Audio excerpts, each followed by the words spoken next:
Hello everyone. Last class हमने motivation के पहले वाली टॉपिक तक सब कुछ निपटा दिया था, दैट इज सुपरविजन तक। नहीं देखा जाके देखो। आज हम लोग शुरू कर रहे हैं मोटिवेशन। मोटिवेशन का मतलब क्या होता है? Motivation can be defined as stimulating comma inspiring and inducing the employ to perform their best capacity. हम स्टिम्युलेट करेंगे कहने का मतलब हम उसको कोशिश करेंगे उस सांचे में ढांचने का, या उस सांचे में उसको लेके आने का जिसमें वो अपना बेस्ट परफॉर्म कर सकता है। हम उसको इंस्पायर करेंगे। और इंड्यूस करने का मतलब होता है हम उसको अट्रैक्ट करेंगे। इंड्यूस करने का मतलब क्या होता है बाबू सोना? I will try to attract that particular employ. अगर हम उसको अट्रैक्ट करेंगे तभी तो वो मेरे से बात मानेगा, मेरा बात मानेगा और मेरे हिसाब से काम करेगा। अरे बाबू, ध्यान से समझो। If you are trying to motivate someone, if you are trying to influence its behaviour, तो तुम्हें सबसे पहले उसको क्या करना पड़ेगा? अपनी ओर अट्रैक्ट करना पड़ेगा ना, कि भाई देख, I have the capacity to motivate you, to influence your behaviour. तब तो जाके वो तुम्हारी बातों को सुनेगा। तो वही है, मोटिवेशन का मतलब होता है स्टिमुलेट करना, इंस्पायर करना और इंड्यूस करना, ताकि एम्प्लॉय अपने बेस्ट कैपेसिटी पे परफॉर्म करे। फीचर या कैरेक्टरिस्टिक क्या होता है सर? अगेन फीचर कैरेक्टरिस्टिक का लास्ट वीडियो मैंने एक्सप्लेन किया, दोबारा नहीं करूंगा। मोटिवेशन एक साइकोलॉजिकल फिनोमिनम है। ये आपके विल से आएगा, ये आपके अंदर से आएगा। It is a kind of will.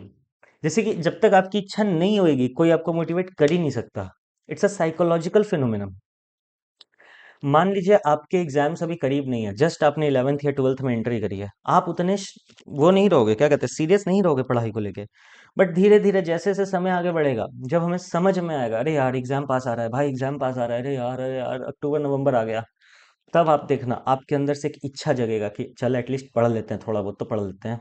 तो वो वाला सीन होता है। मोटिवेशन हमेशा इंटरनल विल के साथ आता है, उसको आप थोप नहीं सकते हो किसी के ऊपर।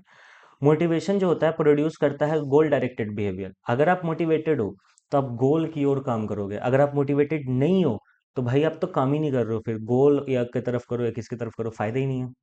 समझ में आ रही मेरी बात? पहला मैंने बोला मोटिवेशन साइकोलॉजिकल फेनोमेनन है, यानी आपके अंदर की इच्छा होगी तभी आप काम कर पाओगे।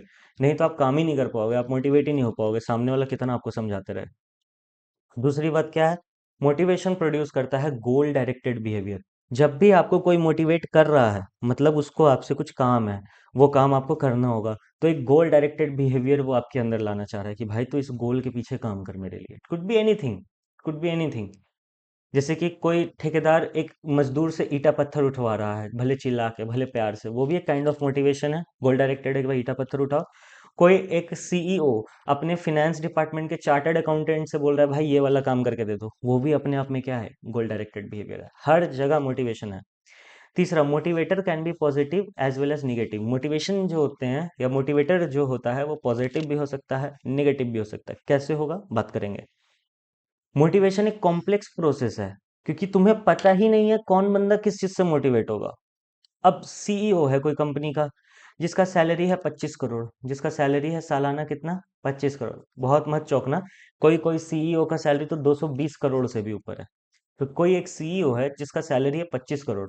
अब तुम उसको कह रहे हो भाई मेरा ये वाला काम कर दो, हम तुमको ना 10 लाख रुपए इनाम में दे देंगे। क्या कर लेगा तुम उसको 10 लाख दे के भाई? का ही कर लेगा? तो सर हमें पता ही नहीं है सामने वाला किस चीज से मोटिवेट होगा।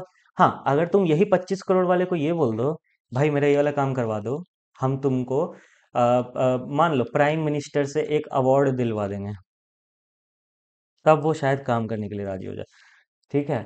यानी कि सर कौन बंदा किस चीज से मोटिवेट होगा हमें पता ही नहीं है, इसलिए कॉम्प्लेक्स है। कॉम्प्लेक्स मतलब बड़ा कॉम्प्लिकेटेड प्रोसेस है। मोटिवेशन डायनेमिक भी है और कंटिन्यूअस भी है। ठीक है। अब आता है Maslow's need hierarchy theory. Maslow's need hierarchy theory तुमसे क्या बोलता है? Sir Maslow's need hierarchy theory हमसे ये बोलता है ना कि, चलो पहले मैं आपको एक ओवरव्यू दे देता हूँ। मैस्लो एक पर्सन था जिसने एक हायरार्की थ्योरी दी। हायरार्की क्या होता है sir? Hierarchy refers to kind of scalar chain. Hierarchy refers to kind of scalar chain. एक लेवल उसने दिया कि पहले ये, फिर ये, फिर ये, फिर ये, फिर ये, 5 स्टेप्स में। मैस्लो हमसे बोला, हमसे मतलब हम सबसे, कि एक इंसान किसी एक पर्टिकुलर चीज को जब तक सेटिस्फाई नहीं कर लेगा तब तक वो आगे वाली नीड की ओर नहीं जाएगा। मजे की बात, जिस नीड को उसने पहले खुद से सेटिस्फाई कर लिया, अब तुम उससे दोबारा उस इंसान को मोटिवेट कर ही नहीं सकते हो, वो हो गया। सर कहना क्या चाहते हो? सर कहना क्या चाहते हो? बकवास कर रहे हो आप? चलो इसको पहले मैं आपको पढ़ाता हूँ। देखो यहाँ, इधर देखना, इधर। मैस्लो ने 5 तरीके का तुम्हें क्या दिया है, मोटिवेशन का वो दिया है स्टेप्स। पहला है साइकोलॉजिकल, नहीं फिजियोलॉजिकल, काफी सारे बच्चे हैं साइकोलॉजिकल लिखते हैं, फिजियोलॉजिकल होगा। फिजियोलॉजिकल नीड्स है, फिर सेफ्टी नीड्स है, लव बिलोंगिंगनेस है, एस्टीम नीड्स है, और फाइनली सेल्फ एक्चुअलाइजेशन नीड्स है। किसी को नहीं दिख रहा होगा, मैं लिख देता हूँ, self actualization, self actualization needs है भैया, self actualization needs. Sir physiological needs हमसे क्या बोलता है, ध्यान से समझो। फिजियोलॉजिकल नीड्स हमसे ये बोलता है कि जब तक मेरा बेसिक नीड नहीं सेटिस्फाई होगा, हम ऊपर की नीड्स की ओर जा ही नहीं सकते। सर बेसिक नीड क्या होता है, रोटी कपड़ा मकान, रोटी कपड़ा मकान। जैसे देखो फूड हो गया, फूड हो गया, वाटर हो गया, स्लीप हो गया, है ना, एक्सक्रीशन, ब्रीदिंग, इतना ये सब मत देखो, ब्रीदिंग मत देखो, एक्सक्रीशन मत देखो, ये मत देखो, तुम इतना ही देख लो, फूड वाटर स्लीप। हाउस भी ले सकते हो, रोटी शेल्टर ले सकते हो, हाउस क्या शेल्टर ले सकते हो। तो sir food water sleep shelter, जब तक मेरा ये चार चीज नहीं सेटिस्फाई होगा, हम क्या ही आगे बढ़ेंगे यार। आज खाने के लिए पैसा नहीं है, आज रहने के लिए जगह नहीं है, और हम 10 चीज सोच रहे हैं आगे का, हो ही नहीं सकता। मान लो तुम्हारा फिजियोलॉजिकल नीड सेटिस्फाई हो गया, गॉड ब्लेस, आप सबके मम्मी पापा हैं, उन्होंने काफ़ी मेहनत करी है, उनका अपना खुद का घर होगा, वो आपको अच्छा खाना पीना खिला रहे होंगे, तो आपकी ये नीड ऑलरेडी सेटिस्फाइड होगी। अब आपको सेटिस्फाई करना है सेफ्टी नीड्स, जैसे कि सिक्योरिटी ऑफ बॉडी, अपने बॉडी का ख्याल रखो, एम्प्लॉयमेंट की ओर ध्यान दो, अपने पैसे का ख्याल रखो, मोरालिटी, अपनी जो इज्जत है, अपने जो संस्कार है, अपनी जो फैमिली है, हेल्थ है, प्रॉपर्टी है, इन सब चीज़ों का ख्याल रखो। सेफ्टी सिक्योरिटी नीड्स हमसे ये बोलता है कि जो आज हम जिंदगी जी रहे हैं वो हम फ्यूचर में भी जीना चाहते हैं। यानी जितना घर जमीन जायदाद मेरे पास आज है, एटलीस्ट फ्यूचर में इससे कम नहीं होना चाहिए। तो देखो आपके मम्मी पापा एक समय बाद बूढ़े होंगे, बूढ़े होंगे, उनकी एज निकल जाएगी, वो घर पे बैठेंगे, आपको काम करना होगा। तो इसीलिए यहाँ पे बोला गया कि अपना सेफ्टी सिक्योरिटी भी एनालाइज कर लो। आप तुम ये मत सोचो कि तुम्हें ये चीज मिल गया, जैसे आज काफी लोग अच्छी अच्छी लाइफ स्टाइल जी रहे हैं, लेकिन वो कुछ काम धंधा नहीं कर रहे, वो स्टूडेंट लाइफ में फिर भी अच्छा खासा लाइफ स्टाइल है। तो वही कहा जाता है कि आप अपने लिए मेहनत करो, ताकि जो लाइफ स्टाइल आप मम्मी पापा के पैसों से जी रहे हो वो अपने पैसों से भी जी सको, बॉडी का भी ख्याल रखो, हेल्थ का भी ख्याल रखो, ईटीसी। तब जाके तुम किस पर जाओ, friendship, family, love, affection. Love मतलब वही बाबू सोना। आजकल हम देख पा रहे हैं कि कुछ बच्चे ना डायरेक्ट फिजियोलॉजिकल से लव बिलोंगिंग नीड की ओर चल जा रहे हैं। सेफ्टी सिक्योरिटी नीड उनमें है ही नहीं। मतलब फिजियोलॉजिकल नीड मतलब मम्मी पापा पैसा कमा के दे रहे हैं, चलो मम्मी पापा के लिए एक बहू ले आते हैं, एक दामाद ले आते हैं। आजकल बच्चे सेफ्टी सिक्योरिटी नीड को क्या कर रहे हैं, एस्केप कर रहे हैं। कब तक बेटा, दो में से एक ही चीज होगा, अगर पापा का बिजनेस है तुम संभालोगे, नहीं है नौकरी है तो फिर होगा क्या, नौकरी तो गया ही गया, समय के साथ छोकरी भी छोड़ के जाएगी। ये फिजियोलॉजिकल नीड्स के बाद का जो तुमने स्किप कर दिया ना, उसके कारण ये भी खत्म हो जाएगा। क्योंकि अल्टीमेटली सामने वाला तो अपना भी फ्यूचर देखेगा ना, सामने वाला भी गलत नहीं है, सही बात है, वो भी अपना फ्यूचर देखेगा। तो सर हमने ध्यान रखना है कि जब हम फिजियोलॉजिकल नीड को सेटिस्फाई कर चुके हैं with the blessings of God, with the blessings of parents, हमने पहले सेफ्टी सिक्योरिटी नीड पे देखना है, एक जॉब खोजना है, एक नौकरी खोजना है, उसके बाद एक छोकरी खोजना है। जब जॉब हो गया, नौकरी हो गया, और हाँ, love belonging doesn't means always कि आप छोकरी के पीछे भागो, लड़की के पीछे भागो, नहीं। लव बिलोंगिंग मीन्स आप फैमिली के साथ भी समय बिताओ, फ्रेंड्स के साथ भी समय बिताओ, वो सारी चीजें। क्योंकि जब आप नौकरी के पीछे भागते हो ना सेफ्टी नीड्स को फुलफिल करने के लिए, आप अपना घर छोड़ के बाहर निकल जाते हो, कहीं पढ़ाई करते हो, फिर एक नौकरी पाते हो, तो उसके बाद फ्रेंड्स और फैमिली को भी टाइम दो। ठीक है, जब आपके पास सब हो गया, पहले से नीड सेटिस्फाई था, नौकरी मिल गया, छोकरी मिल गया, बाल बच्चा हो गया, अब आपको चाहिए स्टीम नीड्स। स्टीम नीड्स मतलब फुल इज्जत, कॉन्फिडेंस चाहिए, रिस्पेक्ट चाहिए, है ना, रिस्पेक्ट करना भी आना चाहिए, रिस्पेक्ट लेना भी आना चाहिए, अचीवमेंट चाहिए, सेल्फ एस्टीम। सेल्फ एस्टीम मतलब अब खुद पर ध्यान देना है। बहुत कुछ हो गया। फिर आता है सेल्फ एक्चुअलाइजेशन। सेल्फ एक्चुअलाइजेशन का मतलब होता है बाबा बन जाना, सन्यासी बन जाना, कि मेरे पास जो था या मेरे पास जो हमको चाहिए था वो हमको मिल गया और हम खुश हैं।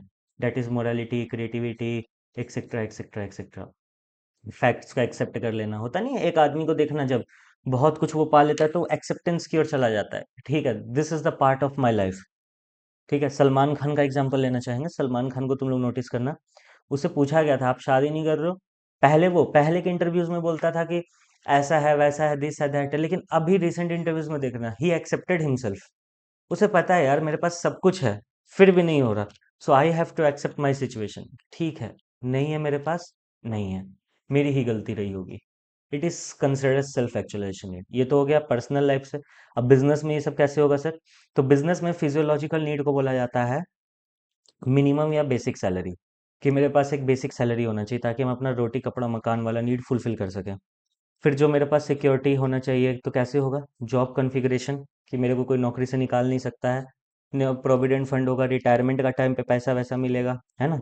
ये सारा कुछ। फिर फ्रेंडशिप फैमिली तो वो पर्सनल लाइफ हो गया। बिजनेस में क्या हो सकता है? कॉर्डिनल या cordial relation informal organization, तुम्हारा मैनेजमेंट के साथ बहुत अच्छा रिलेशन है, मैनेजमेंट का तुम्हारे साथ बहुत अच्छा रिलेशन है, बॉन्डिंग बहुत सही बैठाता है तुम्हारा एक दूसरे के साथ। प्रमोशन वगैरह भी तुम्हारा होता है, स्पेशल स्टेटस तुमको मिल रहा है धीरे धीरे, ये सेल्फ एक्चुअलाइजेशन, सॉरी ये सेल्फ एस्टीम नीड्स है। और फिर लास्ट में आता है सेल्फ एक्चुअलाइजेशन, जब तुम किसी कंपनी के टॉप लेवल पे बैठोगे like Mukesh Ambani and all, तो तुम्हें अचीवमेंट ऑफ गोल का एक वो मिलेगा, wow I have achieved this, I have achieved that, मेरा नाम है, ये है, वो है, दिस है, दैट है, सब कुछ।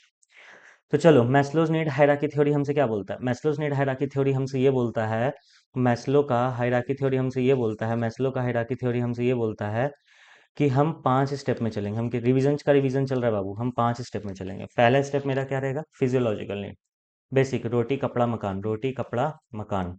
और यहाँ पर अगर एम्प्लॉयमेंट के नज़र से देखोगे तो सैलरी एंड ऑल। दूसरा होता है मेरा सेफ्टी नीड। सेफ्टी नीड मतलब एम्प्लॉयमेंट का सेफ्टी, बॉडी का सेफ्टी, फंड्स का सेफ्टी, ईटीसी। और यहाँ पर वो चीज़ कैसे होगा? पेंशन के थ्रू होगा, रिटायरमेंट के थ्रू होगा, ईटीसी। फिर उसका लव एंड बिलोंगिंग नीड्स चाहिए, लव एंड बिलोंगिंग नीड्स चाहिए।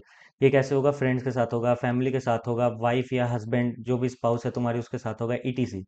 और इधर ये चीज़ कैसे होगा? मैनेजमेंट के साथ, कि तुम्हारे मैनेजमेंट में कैसा रोल है, कैसे तुम्हारे साथ सब डीलिंग करते हैं एंड ऑल। फिर तुम्हारा निकल के आता है sir esteem needs. Esteem needs का मतलब होता है मेरे पास सब कुछ है, अब चाहिए मेरे को फुल इज्जत, चाहे वो फैमिली हो, चाहे वो आपका नेबरहुड हो, ईटीसी, हर जगह से फुल इज्जत चाहिए। और यहाँ पर ऑफिस से हमको फुल इज्जत चाहिए, प्रमोशन चाहिए, ये सारा कुछ। फिर आता है सेल्फ एक्चुअलाइजेशन नीड, फिर आता है sir self actualization need. Self actualization needs हमसे क्या बोलता है? सेल्फ एक्चुअलाइजेशन नीड्स बोलता है कि चीज़ों को एक्सेप्ट करना सीखो। जो मैंने पाना था पा लिया, जो मैंने खोना था खो लिया, अब पाना खोने वाली बात खत्म। नाउ आई एम समझदार, नाउ आई एम रैशनल, मेरे पास इतना कुछ है कि मैं अपने सेल्फ डिसीजन के साथ चल सकता हूँ, so I am accepting this thing, I am the best, etc etc etc. वैसे यहाँ पर अचीवमेंट ऑफ गोल बिजनेस में, तो ये आएगा, तो इतना लिख के आ जाना। फिर आता है टॉपिक इंसेंटिव। ये मैं चाहूँ तो इसी तरह मैं पढ़ा सकता हूँ, बट मुझे नहीं लगता मुझे इसमें पढ़ाना चाहिए, वीडियो लंबी हो जाएगी। तो थैंक यू सो मच। अगर आपको मेरा चैनल पसंद आ रहा है, वीडियोस पसंद आ रहे हैं, तो यार एक लाइक कर दो। चलो सब्सक्राइब मत करो, मत ही करो, लेकिन लाइक तो कर दो। चलिए, मैं आपसे खूब प्यार करता हूँ, ऐसे वीडियोस डालते रहूंगा। अगर आप मेरे से प्यार करते हैं तो वीडियो को लाइक करे बिना मत जाना। प्यारे प्यारे कमेंट्स देना चाहो तो दे सकते हो कि वीडियो समझ आ रही नहीं आ रही, etcetera etcetera etcetera. Thank you so much.